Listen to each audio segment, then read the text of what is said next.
Good morning students, welcome to e learning class. आज हम fifth chapter read कर रहे हैं, थर्ड क्वेश्चन। और जो चैप्टर का जो नेम है वो पोस्चर है, आसन।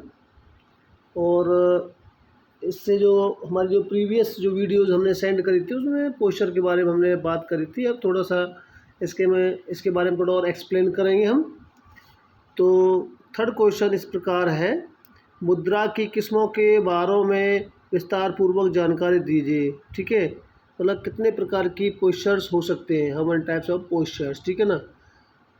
अब पूछेंगे सर कि कैसे पोस्चर, जैसे कि मान लो बैठने का तरीका किस प्रकार हो सकता है, पोस्चर हो सकता है, मुद्रा हो सकती है। चलने की किस प्रकार की मुद्रा हो सकती है, खड़े होने की किस प्रकार मुद्रा हो सकती है, पढ़ाई करने की, दीज टाइप्स ऑफ पोस्चर्स। ठीक है, don't be confuse your selfs. तो ये है, तो इसमें फर्स्ट जो टॉपिक है स्थैतिक मुद्रा। स्टैटिक मतलब सीधी, ठीक है, स्टेबल। जिस मुद्रा में शरीर की स्थिति स्थिर रहती है, रुकी हुई रहती है, ठीक है, उसे स्थैतिक मुद्रा कहते हैं। जैसे खड़े होने की मुद्रा, बैठने की मुद्रा और लेटने की मुद्रा। इस मतलब ये तीनों में इसलिए नाम लिया गया कि इसमें कोई मूवमेंट्स नहीं होता है। ठीक है, स्टैटिक इसलिए बोलते हैं, स्थिर।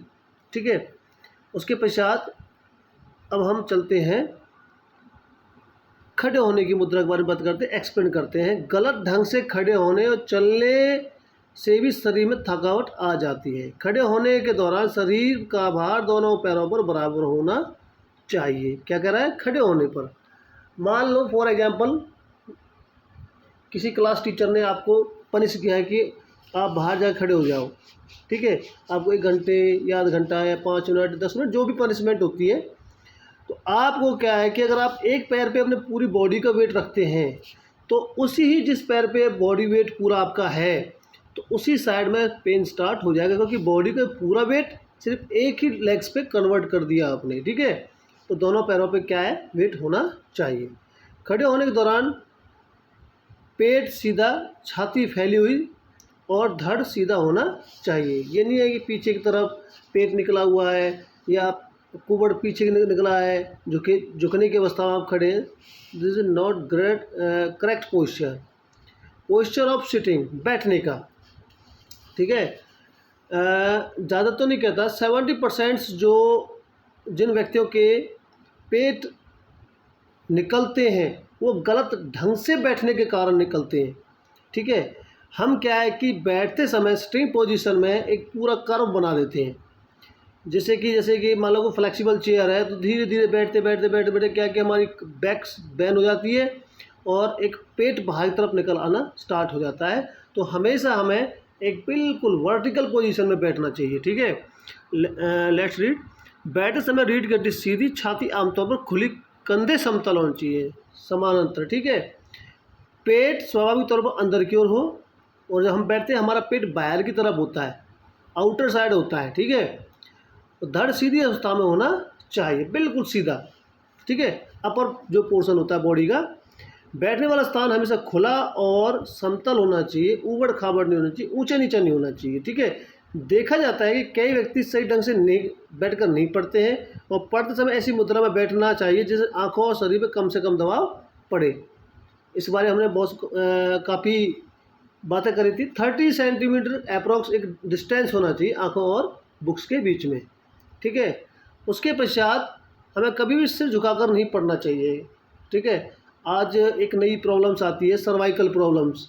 जो हमारी जो गर्दन होती है, गर्दन से जो रीढ़ की हड्डी स्टार्ट होती है, इसको सर्वाइकल्स कहते हैं। इसका फर्स्ट जो पार्ट होता है, इसमें बहुत सारी प्रॉब्लम आती है। वो आता है कि गर्दन झुकाकर कोई कार्य करना, पढ़ना, जो भी है। ठीक है, और न ही लिखना चाहिए। इससे हमारी रीढ़ की हड्डी में प्रतिकूल नेगेटिव प्रभाव पड़ता है। ठीक है, अच्छा प्रभाव नहीं पड़ता है। लेटने की मुद्रा क्या है, लेटते समय शरीर विश्राम अवस्था में, रेस्ट पोजीशन में होना चाहिए। ठीक है, जब हम सोते हैं तो आपने देखा होगा कि तिकड़म टाइप के हो जाते हैं, 3 की आकृति बन जाती है, सांप की सी आकृति बन जाती है। ठीक है, तो उसमें क्या है कि हमारी रीढ़ की हड्डी पे पूरा प्रेशर होता है। फॉर एग्जांपल जैसे कि मान लो हमारा फेस ऊपर की साइड है, हम लेट रहे हैं, तो उसमें भी कहीं ना कहीं हमारी जो बैक है उसमें भी लोड वो लेती है। उसको रेस्ट नहीं मिल रहा है, ठीक है। तो सोते समय शरीर प्राकृतिक तौर पर नेचुरल टॉप पर टिका होना चाहिए। सोते समय कभी भी गलत तरीके से नहीं लेटना चाहिए, इससे हमारे रक्त के संचार में बुरा प्रभाव पड़ता है। जो ब्लड सर्कुलेशन होता है वो अच्छे ढंग से फ्लो नहीं होता है, ठीक है। अगर आप घुटने बैठ कर सोए हैं तो कहीं ना कहीं ब्लड उस तरह से नहीं फ्लो होगा, पैर सुन्न टाइप के हो जाते हैं, क्योंकि अगर ब्लड फ्लो नहीं होगा तो उस अंग तक ब्लड नहीं जाएगा तो कहीं ना कहीं वो सुन्नपना हो जाता है, ठीक है। इससे श्वसन क्रिया में भी रुक जाने का खतरा पैदा होता है। गर्दन अन्य किसी भाग नाड़ी आदि चढ़ जाने का खतरा रहता है। अब क्या होता है, काइनेटिक, पहले स्टैटिक थी ना, अब काइनेटिक मतलब मोशन, ठीक है, गति में।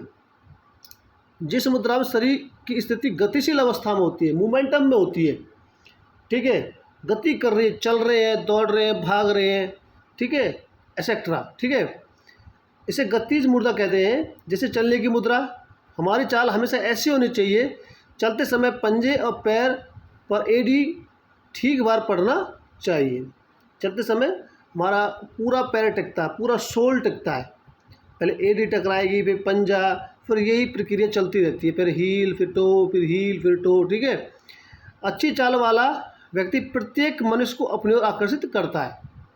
एग्जाम्पल्स के लिए आपने बहुत सारे लोगों को ऑब्जर्व किया होगा कि कुछ लोग ऐसे चलते हैं, पता भी नहीं चलता, बड़े प्यार से चलते हैं और चलने का तरीका बहुत सही होता है। कुछ एक ऐसे देखे होंगे जो पैरों को घसीट कर चलते हैं, ऐसे लगता है कि वो प्रेशर लेके चल रहे हैं, लोड लेके चल रहे हैं, ठीक है। और चलते समय पैरों का अंतर समान रहना चाहिए, ठीक है, ज़्यादा ब्रॉड नहीं, खुला नहीं चाहिए, ज़्यादा छोटे स्टेप नहीं होने चाहिए, ज़्यादा बड़े स्टेप नहीं होने चाहिए, ठीक है। और हाथ पैर अल्टरनेट मूवमेंट होना, हैंड्स का जो अल्टरनेट मूवमेंट्स होता है ना, अपोजिट टू लेग्स, वो होना चाहिए, ठीक है। चलते समय पैरों की रेखा चलने की दिशा में रेखा के समान होनी चाहिए। मतलब इट मीन्स जो शोल्डर होती है, शोल्डर के अकॉर्डिंग हमारे पैर बिल्कुल सीधे होने चाहिए, नहीं कि वो ज़्यादा इनर होनी चाहिए, नहीं आउटर होने चाहिए, ठीक है। तो अगर वो बिल्कुल सीधे रहेंगे, जैसे हमारी बॉडी मूवमेंट कर रही है बिल्कुल सामने की तरफ, अगर पैर हमारे बाहर तरफ खुलेंगे तो कहीं ना कहीं हमारी बैकबोन में प्रॉब्लम स्टार्ट हो सकती है, ठीक है। तो ये हमारी गति थी। अब हम बात करते हैं उचित मुद्रा के बारे में, ठीक है, करेक्ट पोस्चर। आसन या मुद्रा शरीर की स्थिति को कहते हैं। आसन या मुद्रा को शरीर की स्थिति को कहते हैं। उठना, बैठना, खड़े होना, लेटना आदि। अच्छे आसन से अभिप्राय व्यक्ति के शरीर का ठीक और उचित संतुलन में होना, ठीक है। मोस्टली देखा होगा कि कोई व्यक्ति जिनकी हाइट काफ़ी ज़्यादा होती है वो जल्दी झुक जाते हैं, थोड़ा लंबी बोन के कारण भी हो जाता है, थोड़ा बैड लाइफस्टाइल के कारण भी हो जाता है, ठीक है। उसके पश्चात अच्छे आसन से अभिप्राय व्यक्ति के शरीर का ठीक उचित संतुलन में होना। प्रत्येक व्यक्ति शरीर का संतुलन विभिन्न क्रिया जैसे उठना, बैठना, खड़े होना, लिखना, पढ़ना आदि को करते हुए उचित आसन और अच्छा होना चाहिए। तो इसके बारे में हमने बहुत सारे टॉपिक के बारे में क्लियर कर लिया हमने। और जब हमारे स्कूल्स ओपन होंगे तो हम एक डेमो करके दिखाएंगे आपको हम, ठीक है। और डेमो के माध्यम से बहुत जल्दी आपको समझ में आ जाएगा। वास्तव में एक खड़े हुए व्यक्ति का उचित आसन उस अवस्था में होगा जब शरीर का भार दोनों पैरों पर इक्वल होगा, ठीक है, किसी एक पर्टिकुलर पैर पे नहीं होगा। अनुचित क्या है, भद्दी और अनुचित आसन मनुष्य के व्यक्तित्व में बाधा डालता है। व्यक्तित्व मतलब पर्सनैलिटी, क्या बात हो रही है, गुड पर्सनैलिटी की बात हो रही है, ठीक है, अच्छी पर्सनैलिटी। कंधे खुले हुए, छाती बाहर की तरफ खुली रहती है, पेट अंदर तरफ होता है, स्टेप्स अच्छे होते हैं, इस प्रकार की। सामने वाला अलग दिख जाता है, कोई झुका हुआ इंसान झुककर चलता हुआ अलग दिख जाता है कि क्या है, कोई पैर खींच के चल रहा है उस पर चल जाता है वो क्या चल रहा है, ठीक है। तो मनुष्य में सेल्फ कॉन्फिडेंस, सिंपल सी बात है, अगर आपकी चाल अच्छी नहीं है तो सेल्फ कॉन्फिडेंस, खुद का आत्मविश्वास डाउन रहता है, ठीक है। शरीर की ठीक स्थिति अवस्था में न होना अनुचित आसन कहलाता है। अर्थात चलते, बैठते, लिखते, पढ़ते, खड़े होते समय शरीर का उचित अवस्था और स्थिति में न रहना अनुचित आसन कहलाता है। Let me clear one things. आज लगभग 50% या 60% जो लोग होते हैं लोअर बैक पेन के कारण पीड़ित रहते हैं। क्योंकि थोड़ा बहुत अगर आपने कोई चीज़ लिफ्ट करी है और गलत लिफ्ट करने के कारण गलत सही तरीके से नहीं उठाया किसी चीज़ को आपने, तो स्लिप डिस्क हो जाती है, कोई मसल्स पुल हो जाती है बैक की, ठीक है। और ये कैसा होता है, ये मेन पार्ट होता है मूवमेंट का हमारे बॉडी का, और जिसको हम बैकबोन कहते हैं, रीढ़ की हड्डी, मुख्य भाग, ठीक है। तो हमेशा हमें अपनी पोस्चर को सीधा रखना चाहिए। अब बात करते हैं हम 4th क्वेश्चन की, ठीक है। आसन संबंधी विकृतियों से आप क्या समझते हैं? आसन संबंधी विकृति के कारणों का वर्णन करें। मतलब पोस्चर से संबंधित कौन सी विकृति होती हैं और ये विकृति बढ़ रही है किस कारण, क्या कॉजेज होंगी, ठीक है। अब करते हैं कुरूपता, डिफॉर्मिटीज़, ठीक है। आसन संबंधी कुरूपता या विकृति से अभिप्राय शरीर की स्थिति का ठीक या संतुलित अवस्था में न होना, बैलेंस में नहीं होना, ठीक है। ऐसी स्थिति में शरीर को अनेक विकृतियों का सामना करना पड़ता है। यदि ठीक समय रहते हुए, सही समय रहते हुए ठीक नहीं किया जाए तो ये प्रॉब्लम्स परमानेंट हो जाती हैं बॉडी के अंदर, ठीक है। क्योंकि जो बच्चा होता है उनकी जो बोन्स होती है वो काफ़ी सॉफ्ट होती हैं, उनको हम चेंज कर सकते हैं। लेकिन जैसे जैसे बड़े होते हैं तो बोन्स में हार्डनेस स्टार्ट हो जाती है, फिर चेंजेस करना नॉट पॉसिबल, ठीक है।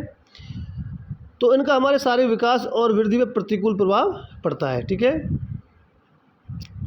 उसके पश्चात पैदा होते समय कुरूपता। कुछ आसन पैदा होने के समय कुरूपता वाले होते हैं।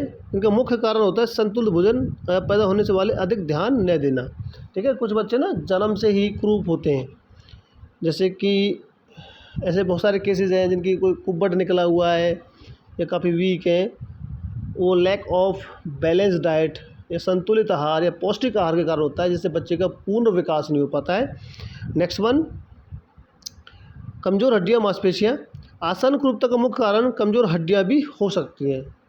जैसे कि मान लो कोई 6.5 फिट लंबा व्यक्ति है तो उसकी बोन्स लंबी होती हैं, ठीक है। या किसी की हड्डी कमज़ोर होती है तो वो बहुत जल्दी कुरूपता उनमें आ जाती है, हड्डी कमज़ोर होने के कारण, ठीक है।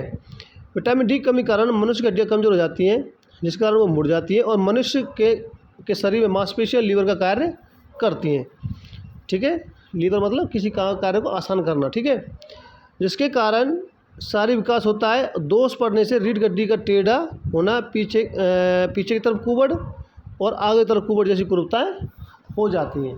पीछे की तरफ मतलब झुककर चलना और आगे की तरफ मतलब जैसे पेट आगे बाहर की तरफ निकल जाता है, ठीक है। बुरी आदत क्या है? Bad habits. ये सबसे मोस्ट इम्पोर्टेंट टॉप पॉइंट है ये, बैड हैबिट्स, ठीक है। उठते बैठते लेटे समय, खड़े होते समय, कार्य करते समय गलत आसन शरीर में कुरूपता पैदा करते हैं, ठीक है।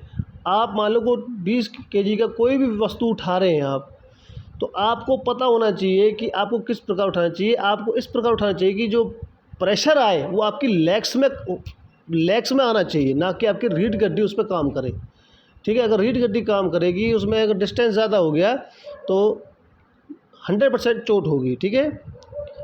उदाहरण स्वरूप पढ़ते समय हम एक तरफ झुककर या कुर्सी पर बैठकर मेज पर झुककर पढ़ते हैं, या फिर आदत बन जाती है और यह कुरूपता कारण बन जाती है, ठीक है। कोई भी गलत। उसके पश्चात अधिक दबाव, हाई प्रेशर। अधिक दबाव के कारण शरीर में कुरूपता आ जाती है, विशेषकर बाल्यावस्था, मांसपेशी और हड्डियों में अधिक दबाव के कारण होता है। जैसे कि मान लो LKG, UKG, 1st, 2nd, 3rd, 4th, 5th के बच्चे हैं, इतने स्ट्रॉन्ग नहीं होते हैं, लेकिन उनका जो बैक का जो वेट होता है वो काफ़ी ज़्यादा होता है, 8, 9, 10 kg की समथिंग होता है। और बच्चे के लिए इतना बैक का हैवी होना ये कहीं ना कहीं एक मेन रीज़न है कुरूपता का, ठीक है। नेक्स्ट होता है शरीर का अधिक भारी होना या मोटापा। ये भी बहुत मेन रीज़न है।